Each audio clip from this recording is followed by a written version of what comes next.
Welcome to Lost in Revision. All of our content is public domain, literature, fairy tales, and folklore. We are here to celebrate the original stories, not just read the modern sanitized versions. We post short segments of stories daily and monthly full episodes where we read and discuss popular classics. Come and find us on Patreon to listen to the full chapters early and without interruption.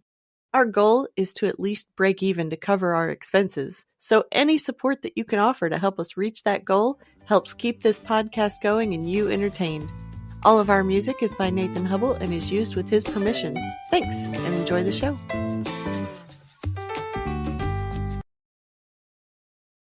Chapter 3, Paul's Boyhood, Part 1. Though many of the facts concerning Paul Bunyan's boyhood are still enshrouded in mystery, enough are known to show how, from the very beginning, he began to develop those characteristics which made him so famous in afterlife. The first task which confronted Paul's father after he had finally found a suitable location for the new home was the construction of a house. This was a tremendous labor for one man to attempt, for this time he planned to build a habitation that would not only accommodate his rapidly growing young son while he remained an infant, but also afford him plenty of growing room through all the years that must ensue ere he should reach manhood.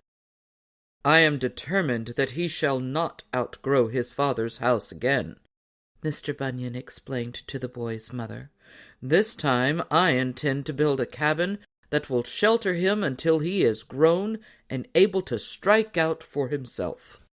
Why, just think how dangerous it would be to build a house that is just large enough for him now, and then have him some night, while he is inside, suddenly grow too big for the place.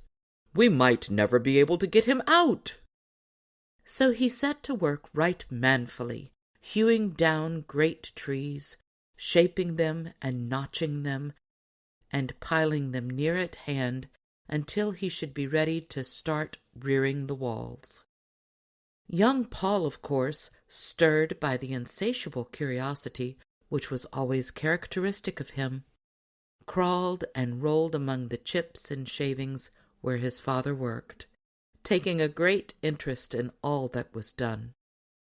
His father's tools became his playthings, and never was he happier than when he was able to get hold of a sharp axe and, in his baby way, chip and batter a tough tamarack stump into dust, or beaver a great pine log into small pieces.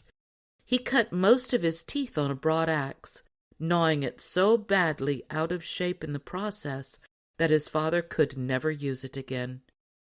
Thus it can readily be seen that his earliest interests were for the things of the woods, and it is not strange that these interests should have persisted and grown stronger through all the years of his life.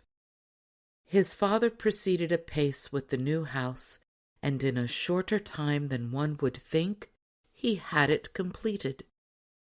Both he and his wife were very proud of it, and greatly pleased to know that they at last were again able to have their little son under the same roof with them. It is regrettable that the figures of its dimensions have been lost, for it was in every way a most remarkable structure, fully equal to the task of sheltering a presidential convention or a six-ring circus, had such things existed in those days, without overtaxing its capacity. The new home was far from any settlement, but Paul's father believed he might be able to get in touch with the outside world once more by floating down the river which flowed nearby. Judging that the fine timber which stood so thickly in every direction would bring a good price if only it could be delivered to the mill, he cut down a great many trees, made the logs into a raft, and floated down the river. His experiment was highly successful, and after several weeks he came stalking back through the forest, burdened down with the huge pack of fresh supplies for which he had exchanged his logs. Pleased over finding a market for his timber, he set to work again and soon had a much greater store of logs ready to take to the mill.